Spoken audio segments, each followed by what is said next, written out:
There's a dark and devious secret hidden in this Gus Bus scene from the 2006 comedy Benchwarmers. Do you see it? No, I'm just kidding. It's not dark and devious, but there is a hidden secret. What video game is he playing? I gotta figure that out. Like, it will drive me nuts if I don't figure this one out. Now, you may be thinking, well, it's probably some fake game that the production team threw together to make it look like he's playing video games, and that does happen, like in this scene from Adam Sandler's Grown Ups. That's not a real game, but surprisingly, more often than not, when a video game shows up in a movie or a TV show, it is a real game. How do I know this? Well, I have spent over a year and a half watching lots of scenes from movies and TV shows and meticulously deciphering exactly what video game is being played in these scenes. Sometimes it's obvious and super easy, sometimes not so much. What is this game? Like I said, I had to figure it out. And of course, it's on a tiny blurry screen in the background, but that's what makes this fun. I immediately felt like I knew what video game this might be, or at least what kind of game this was. So I didn't think this would be too tough for me to figure out. The first clue I got, if you look closely in this first shot of the game, we see the player character perform a slow motion shoot dive made famous in video games by the Max Payne series. The only problem was, the more I watched of this scene, the more I realized it wasn't Max Payne 1 or Max Payne 2. The animations just didn't quite line up, and I didn't recognize the level environment at all. The success and popularity of Max Payne in the early 2000s led to a decent amount of copycats that implemented their own bullet time shoot dodge mechanics. True Crime, Dead to Rights, Total Overdose, The Punisher, Stranglehold, even first-person shooters like F.E.A.R adopted the slow-motion shooting. I was pretty sure that it was going to either be True Crime or Dead to Rights, as those both share a more realistic look that matched what I was seeing here, but I watched playthroughs of both True Crime Streets of LA and True Crime New York City, and while very similar, it just again didn't quite match up enough, and then Dead to Rights 1 and 2 didn't meet all the criteria I was looking for either. I was getting a little bit frustrated, honestly, because I knew that I had played this game before, and I knew it obviously was some kind of Max Payne clone. I just couldn't figure out the right one. And after watching gameplay of those other games I mentioned and realizing it wasn't any of those either, I was stumped. I had to be missing another Max Payne-like video game that came out between 2001 through 2006, as Benchwarmers released in theaters in 2006,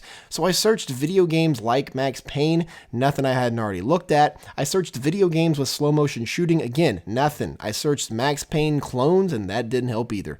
Finally, I went to my own personal video game collection. I've got a whole bunch of physical copies of older games that I love still lining my shelves, so I simply hoped and prayed that maybe while looking through that collection of original Xbox and PS2 games that I still owned, I might find it, knowing that I had at some point played this game. While looking through that collection, I found this, the underrated and largely forgotten, even by me, as I had nearly forgotten that I played this game, Jet Li Rise to Honor. This was filed in my brain as more of a kung fu brawler than a Max Payne-like video game, but when I found this game case, I recalled some third-person shooting sections and immediately went to the internets to watch a playthrough. The camera and character movements seemed to match up pretty well, and then these enemy death animations were identical, and finally, while skimming through a playthrough of Jet Li Rise to Honor, I found the exact moment David Spade is playing on the Gus Bus right here. In Benchwarmers, while on the Gus Bus, David Spade is playing Jet Li Rise to Honor. Also, you'll notice he's playing with some kind of joystick gamepad. That is the Intech PS2 wireless combat arcade stick that you see right here. So there's another fun random addition to this scene. While I had completely forgotten about the slow-mo shoot dodging in Jet Li Rise to Honor, I could never forget about the iconic shoot dodging in the Max Payne series. While struggling to figure out what game was being played in this scene and looking through all of those Max Payne clones, I wondered where slow-motion shooting in video games actually came from. And while the use of a slow-motion gameplay mechanic was popularized by Max Payne, I came to find out it wasn't the first. In 2001, only a few years hot off the heels of a little movie called The Matrix, Remedy Entertainment's third-person neo-noir action shooter Max Payne entered the scene. Max Payne featured a revolutionary real-time slow-motion shooting mechanic that they called bullet time. With the simple press of a button, Max could enter a focused slow-motion state where he could see the world around him quicker than anyone else and line up shots at the off switch atop the shoulders of his enemies. In the 1999 action hit The Matrix, the Wachowskis actually trademarked the term bullet time for their films. So how is the same phrase used for Max Payne's slow motion antics? Well, at the time, 3D Realms found a workaround stating that no other films could use the term bullet time, but there were no statements declaring it couldn't be used in other entertainment mediums like video games. So 3D Realms then trademarked the term bullet time for Max Payne. So here's the interesting part. While The Matrix owns the phrase for movies, it does not own the phrase for video games, meaning when the first Matrix video game, Enter the Matrix, came out in 2003, it couldn't use its own trademarked term for its slow motion shooting and movement and had to call the mechanic focus for its video game outing, which I just find hilarious and extremely interesting. So now you can all drop some really random video game movie fun facts on your friends to impress them, or to, make them realize that you're a total nerd, whichever one you want. While Max Payne certainly popularized bullet time in video games, it actually was not the first to use the mechanic in real-time gameplay like many would assume. Conker's Bad Fur Day actually came out 4 months before Max Payne, and while it didn't have a slow-motion shooting mechanic that could be used at a moment's notice throughout the game, it did feature an entire Matrix parody mission where you could shoot in slow motion and flip through the air during real-time gameplay. Even still though, we have one more game that came out 2 full years prior that did feature slow-motion bullet time mechanics that could be used at the press of a button during real-time gameplay. A first-person shooter called Requiem Avenging Angel, and wildly enough, this game released on March 31st, 1999, the exact same day and year The Matrix released in theaters. I don't know how that happens, but I also find that awesome. I never played Requiem Avenging Angel, but this game looks actually amazing. You play as an angel sent from God to bring down justice on the unrighteous, and you have tons of angelic powers, and of course, lots of guns. Guns. Lots of guns. Of course, another slow-motion shooter that is highly beloved is F.E.A.R. F.E.A.R. 1 and 2 are two of my favorite first-person shooters, and the slow-mo shooting in both of those is incredibly satisfying. F.E.A.R. also does make an appearance in a movie. In the Polish film Suicide Room, we get half a glimpse of F.E.A.R. 2. I was actually confused for a bit why the HUD didn't match up, though, until I realized he's actually playing F.E.A.R. 2 Reborn, which was the DLC expansion for F.E.A.R. 2. It's almost like in these movies, they can never just play like the normal version of a video game, or just a normal video game in general. I don't know how this stuff happens or how they make these choices, but I love how obscure and weird it is sometimes. Like, why the F.E.A.R. 2 Reborn DLC expansion? I don't know, but here it is. While it is awesome that F.E.A.R. showed up in a scene from a movie, it's not awesome that we will likely never get another F.E.A.R. game, because Monolith Productions was shut down by the villains over at Warner Brothers, which is a huge shame for the gaming industry, as Monolith put out nothing but banger after banger throughout their existence as a dev team. Middle-earth, Shadow of War, and Mordor, Gotham City Imposters, F.E.A.R. 1 and 2, Condemned 1 and 2, No One Lives Forever 1 and 2. I mean, like I said, nothing but constant bangers. The fact that fantastic studios that put out quality like this can't stay alive in the video game industry is mind-blowing to me. Rest in peace, Monolith Productions. I love you. Speaking of staying alive, do y'all remember this movie? Stay Alive, the horror film about a cursed video game where if you die in the game, you'll die in the same way in real life. I actually love this movie, even though it's actually not very good in the traditional sense, but it's extremely entertaining, especially if you're a gamer. The coolest part about this movie as a gamer is the team that made this film clearly cared about a mostly accurate depiction of how video games work and put effort into making this fake game actually look like a real game. Most fake games that show up in movies look painfully fake, and it's just super obvious, but this looks like a survival horror mixed with a fast-paced shooter like Left 4 Dead. They even implemented their own unique game mechanics into this game that just doesn't exist.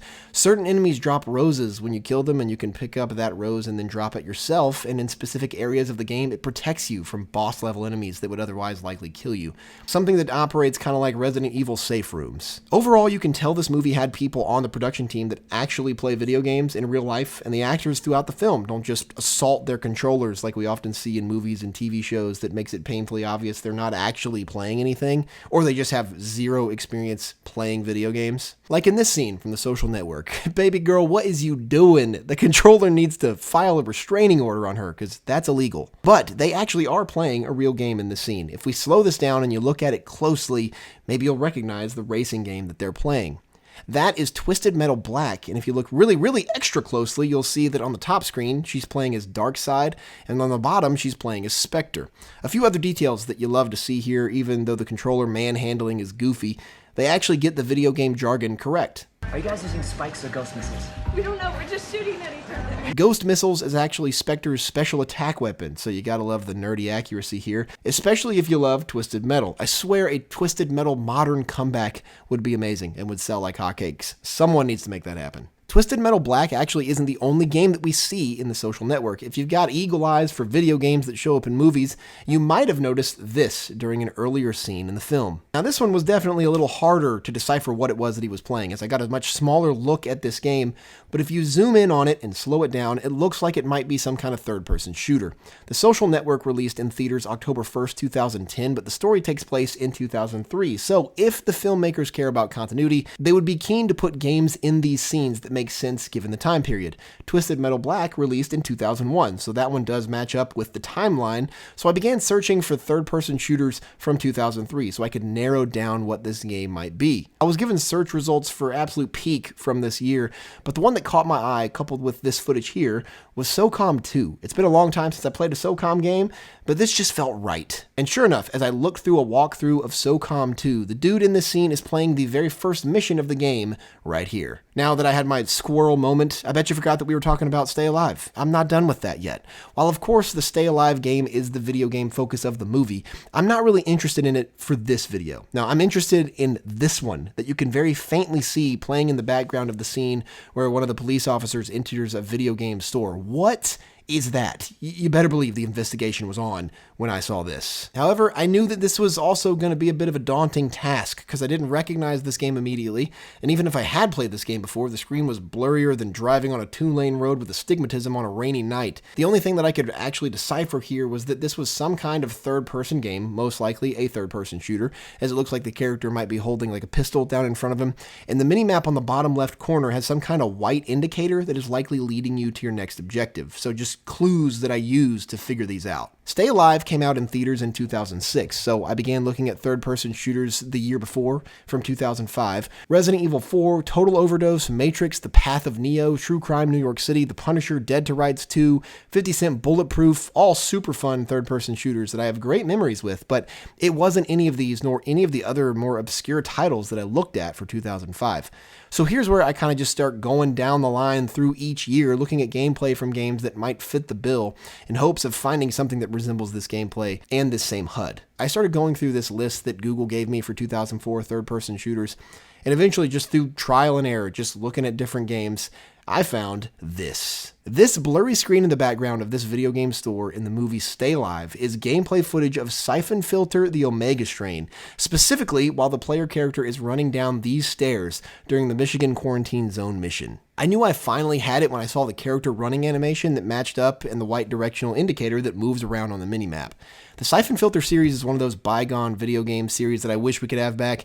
We just do not have enough spy, espionage, stealth action shooters in the video game industry, and the last Syphon Filter was Logan's Shadow on the PSP in 2007. Truly one of the best PSP games ever made. IGN gave it a whopping 9.5 out of 10, and they give everything a 7, so that just tells you how good this was. I'll end this video by going back to something I mentioned at the beginning. Granny Overboard in Adam Sandler's Grown Ups, like I said, that's a super fake game. However, there is a much more subtle video game appearance in the movie that I almost guarantee that you missed, even though it is a real game, and a very popular one at that. We've got David Spade here again, and right next to him we get a still shot of what looks to be, at first glance, yet another fake game.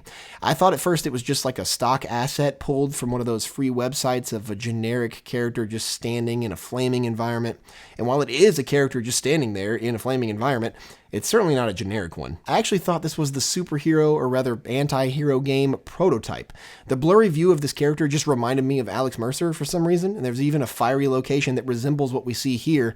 But upon further study, this definitely was a superhero game. I had just got it mixed up in my brain with another superhero game. In this scene of Adam Sandler's film Grown Ups, David Spade's character was playing one of the best superhero games ever made, Sucker Punch Productions' Infamous. It's literally just the very start of the game right here when Cole McGrath gets his powers and there's a lot of fire and explosions. It's just been a long time since I played the first Infamous, and this threw me off because this is actually right before Cole gets his powers, so he just isn't emanating any electricity yet. And this is in the cinematic opening, so the HUD isn't on the screen yet. And now I'm wondering why in the same movie they used a fake game in one scene, but in another scene they used a real game. I guess just no one thought that anyone would really notice my boy Cole in the corner of David Spade's bedroom, but here we are. Infamous also shows up in the movie Bad Moms. At the beginning of the film, when Mila Kunis' character goes into work, you can see some guys in the background playing Infamous Second Son. It's this exact same ground pound attack of Delson's neon powers. I could go on doing this for literally hours, but we'll stop for this episode on Infamous and look forward to next episode where we will examine every single video game that shows up in various different Adam Sandler films, because for some reason there's a lot. I guess it's because Adam actually does love video games in real life, and you'll be surprised how many games show up, maybe even some of your all-time favorites. If you enjoyed this examination of video games and movies, subscribe to the channel, please. That would be a huge help. And if you know of any scenes from movies or TV shows where someone is playing a video game, but you don't know what game it is they're playing, let me know in the comments, and I'll figure it out for you, and I'll talk about it in future videos.